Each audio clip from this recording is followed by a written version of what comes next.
Hello, I'm Commissioner Rob Gelder. Welcome to this episode of Commissioner's Corner. Today we're going to be learning about all things about Ancient Grains Kitchen, so stay tuned and you'll learn a lot.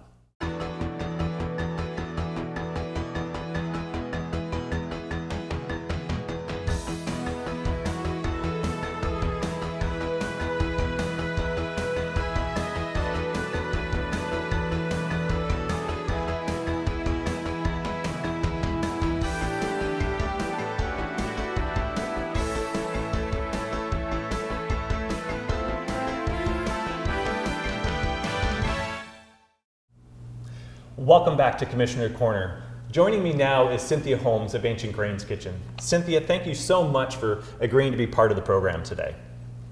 It's a pleasure.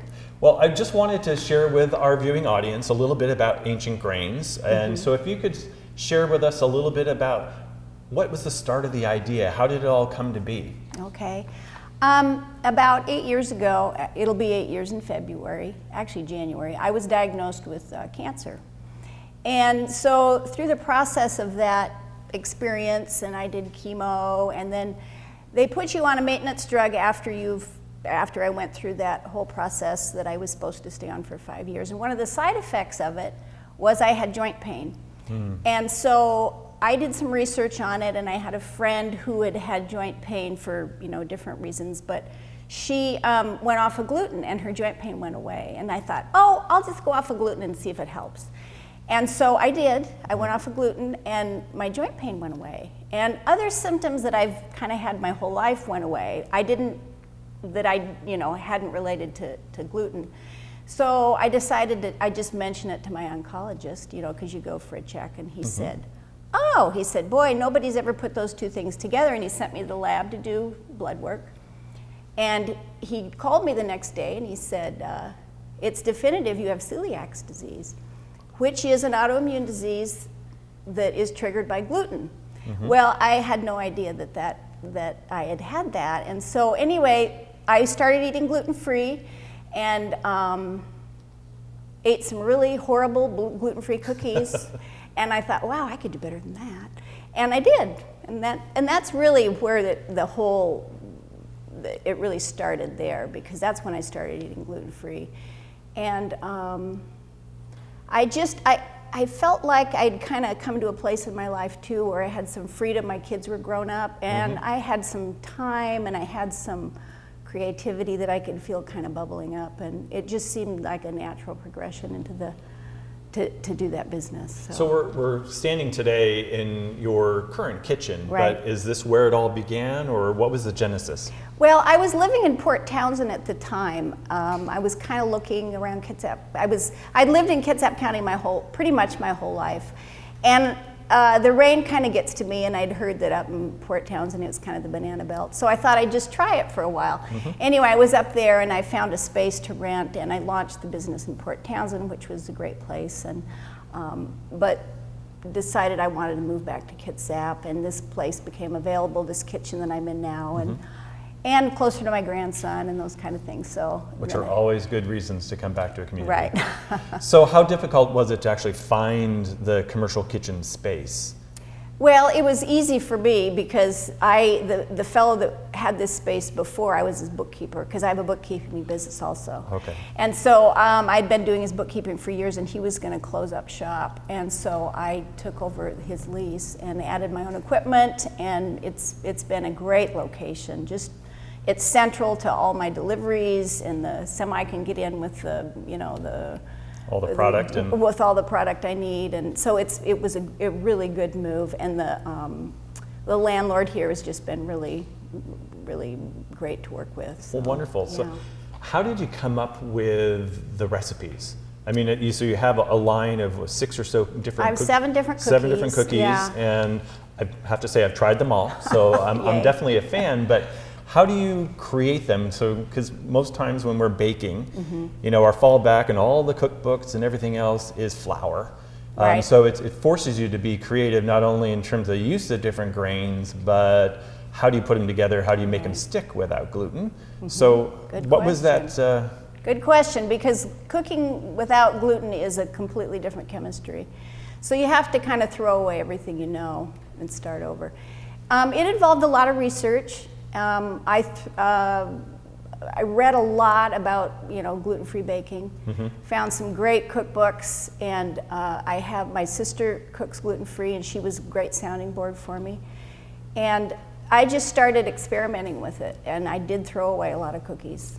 But once you kind of figure out the magic of what works together,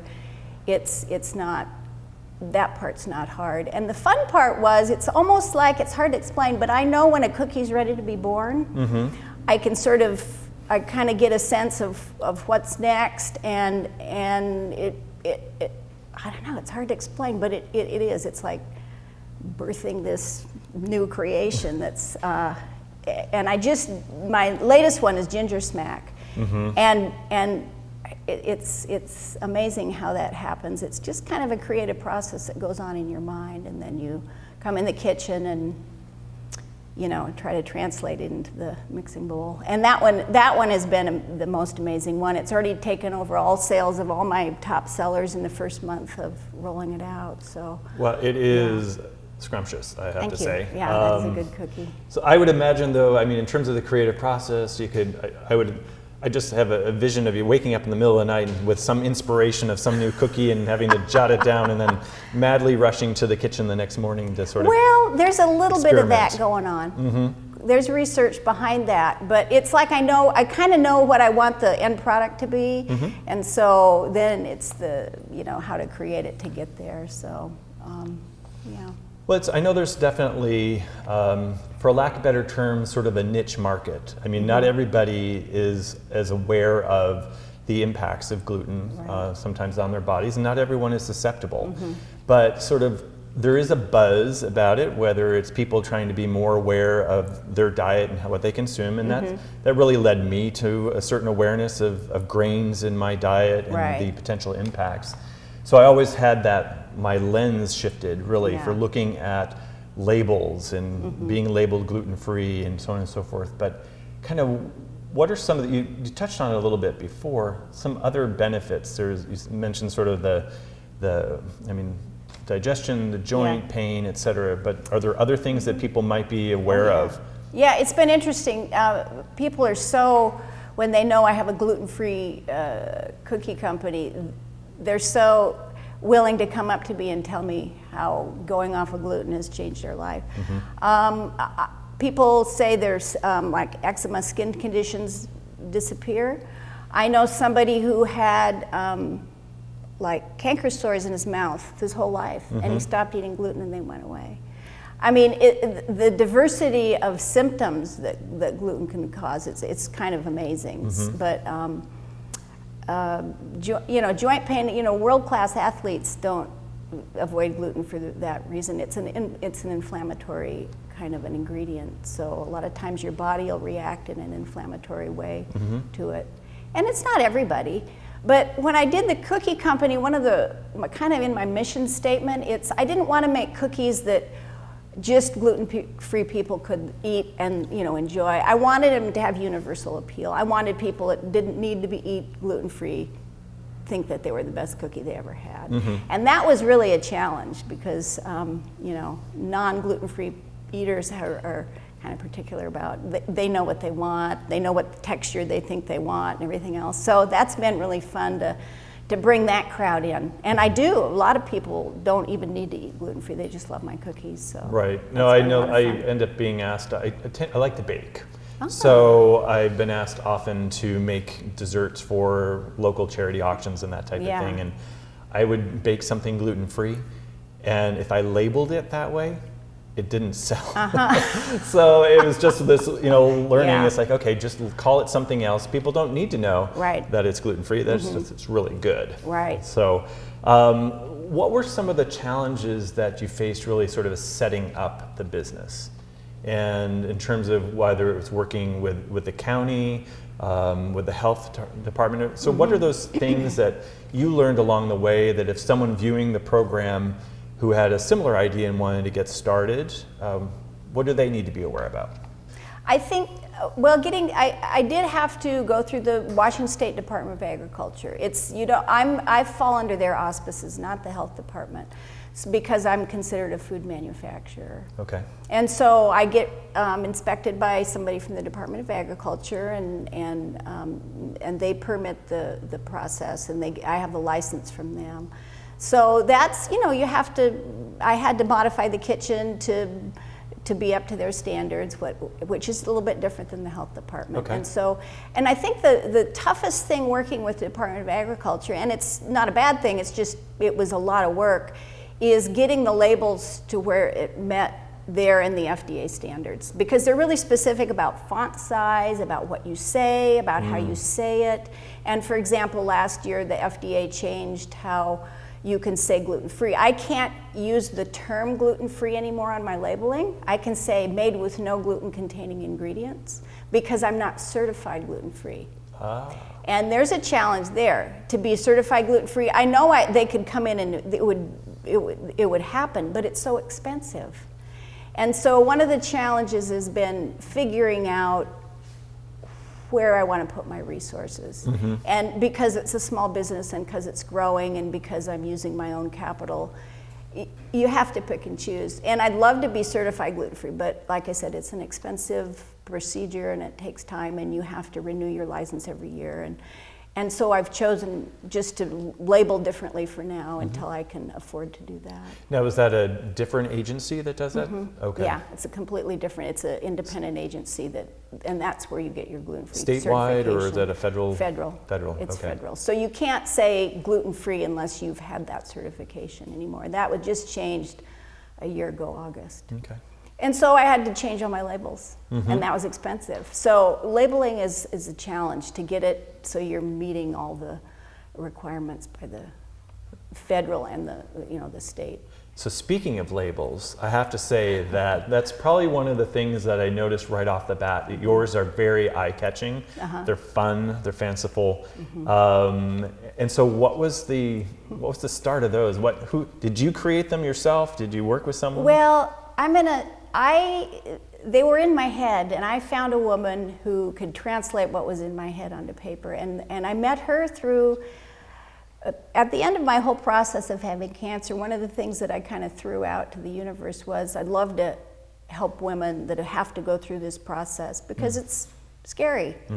And so as a result of that, I had lunch with a lot of women that got diagnosed with cancer, and she was one of them. She came to this lunch meeting because she had just been diagnosed, and she brought a little cartoon book that she had published.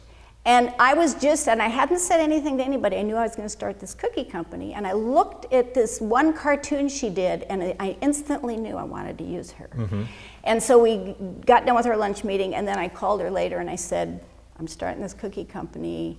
Could you work with me? And honestly, nobody probably will ever see her, but she is like the second in command as far as I'm concerned. It's me and then her, because she translates all these ideas to what people actually see before they even see the cookie, the packaging. And I knew that was going to be really an important thing, because you got to catch people with that. Oh, definitely. And they are. Yeah. They're working. So she's a miracle worker, and she's so fun to work with.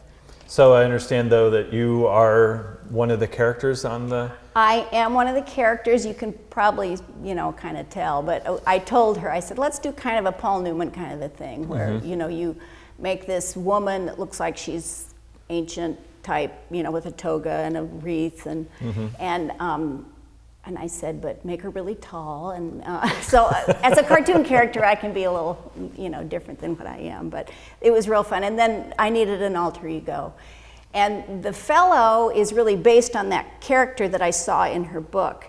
It was actually a woman, but she had this big mouth, and she was really exaggerated. And I knew I wanted that character as kind of my guy that I could bounce comments off of and things like that. So that's where he was born. Very fun. So there's creativity interwoven throughout the entire business from start to finish. Yeah.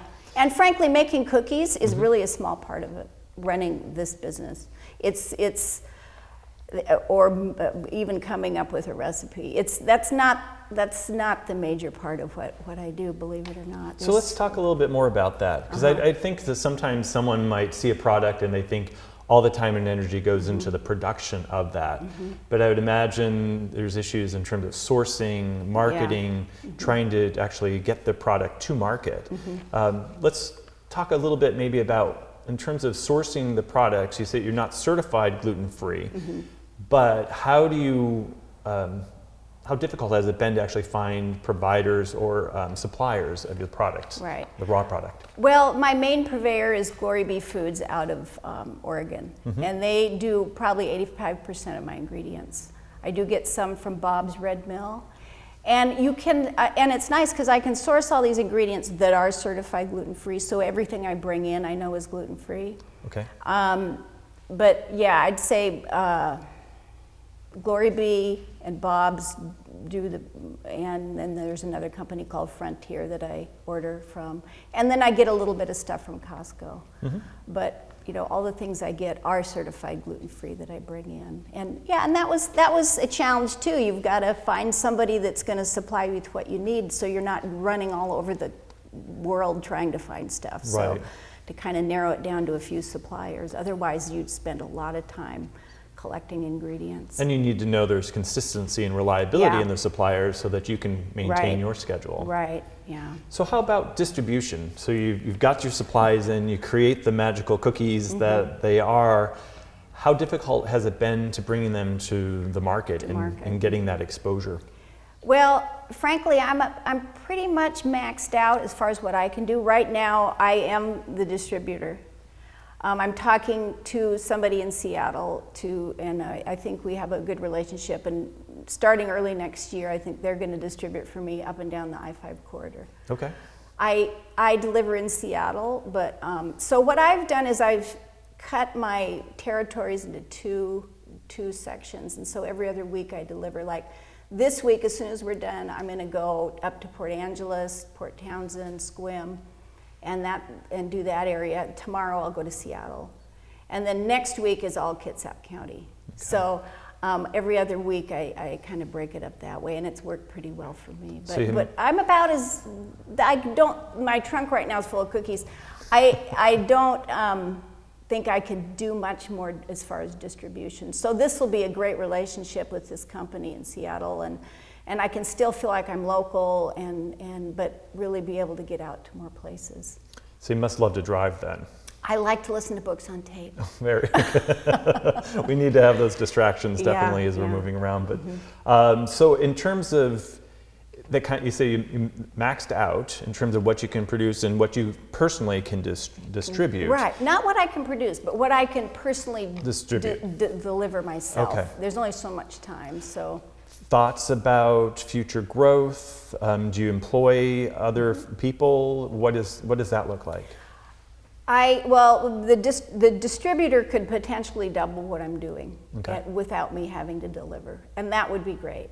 Production I can do. I'm ready. I'm set up for it. I've got 2 employees right now that come in on Fridays, and the 3 of us, it's insane what we can get done in 8 hours.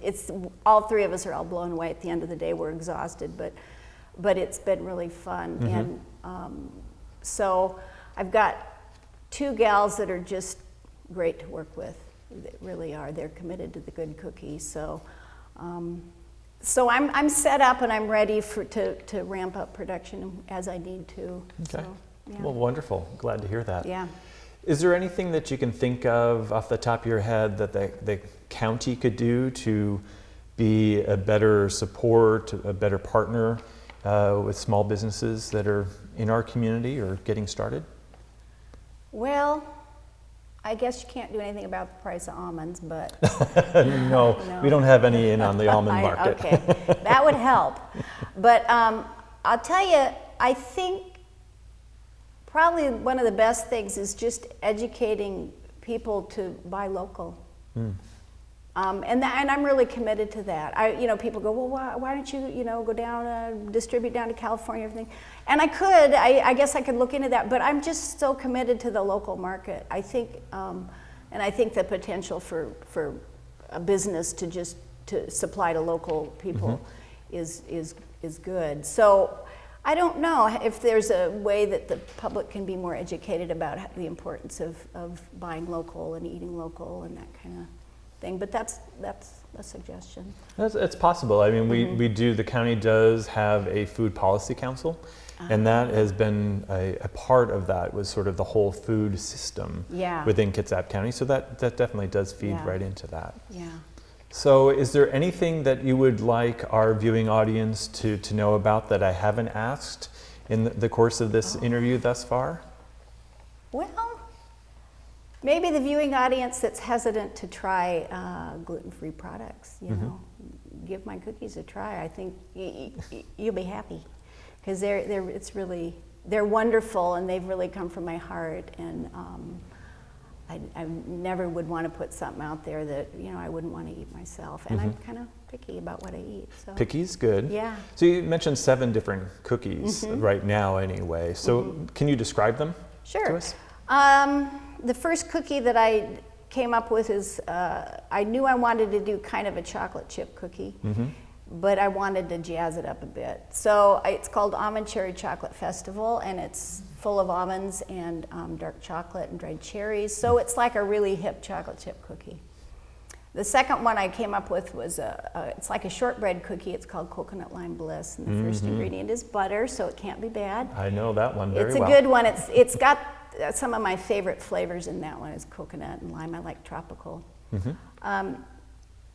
Seed Nut Sensation was the third one I came up with, and it's kind of more like an energy bar, but it's engineered so that it holds together really well, but it's chewy, it's not hard, and it doesn't break your teeth when you eat it.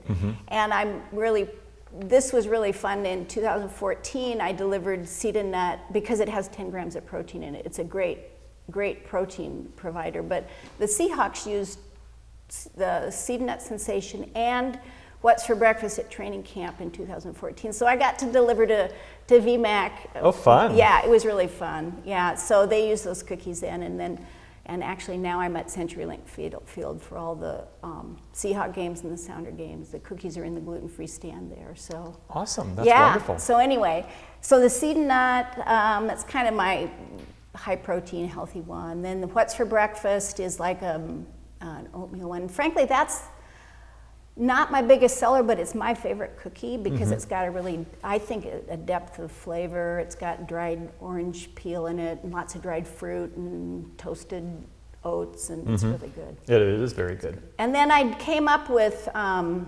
think my grandson inspired the peanut butter and quinoa, because it's sort of reminiscent of a Rice Krispie treat, you know, something when you were a kid. And I wanted to incorporate peanut butter, and I really wanted to incorporate quinoa because it's my favorite ancient grain, but quinoa flour has a funny taste to it, so I didn't want to use it. But I found puff quinoa. Okay. And so that's where that one came from. And so it's kind of like a Rice Krispie treat, but with peanut butter and peanuts in it, and it's really good. And it's got a lot of protein too, 7 grams, so. And then Ginger Smack, my most recent one. It's a molasses ginger cookie, really chewy, and it's got 3 kinds of ginger in 3 forms. It's got crystallized ginger, powdered ginger, and ginger juice. So it's full of ginger. And it's fantastic. Yeah, and I put a little little warning label for ginger lovers only. So, and I've had ginger people that don't like ginger like that cookie. It's a good cookie. So. No, I think I've mentioned previously in the program that I have tried all of them, and I am definitely a fan. So it's an honor to be here and to have you on the program today, because not always do you have the chance to sort of sample a product in the community and then be able to meet the creator of it. So that truly is a gift for me. Well, I'm glad you like those, because I baked you some. So with all this wonderful cookie goodness, where can people find your cookies in the community? Well, if you go to the website, there's a map that actually I need to do a little updating on that. But there's about 50 locations, a lot of coffee kiosks up and down, all in Kitsap County. All the coffee oases have Ancient Grains Kitchen cookies. The Town and Country markets on this side, the Central Market and Town and Country on Bainbridge have them. If you go to Port Townsend, they're in Aldridge's Market and the Port Townsend Food Co-op, lots of coffee places there also. They're actually at the Rose Theater. They do those for the movies, which is fun. In Seattle, I'm up at Central Co-op up on Madison, and I'm at the Fred Hutch Center. That's kind of more of a private cafe because it's for the employees. I'm at the Gates Foundation. Evergreen Salads in Seattle just picked up my line for both of their stores. They're right downtown. Wow. So just a lot of coffee places and then some grocery stores. So. But go to the website and look at the map. It flags where things are. Okay, we'll make sure we have the website address Great. at the end of the program so Great.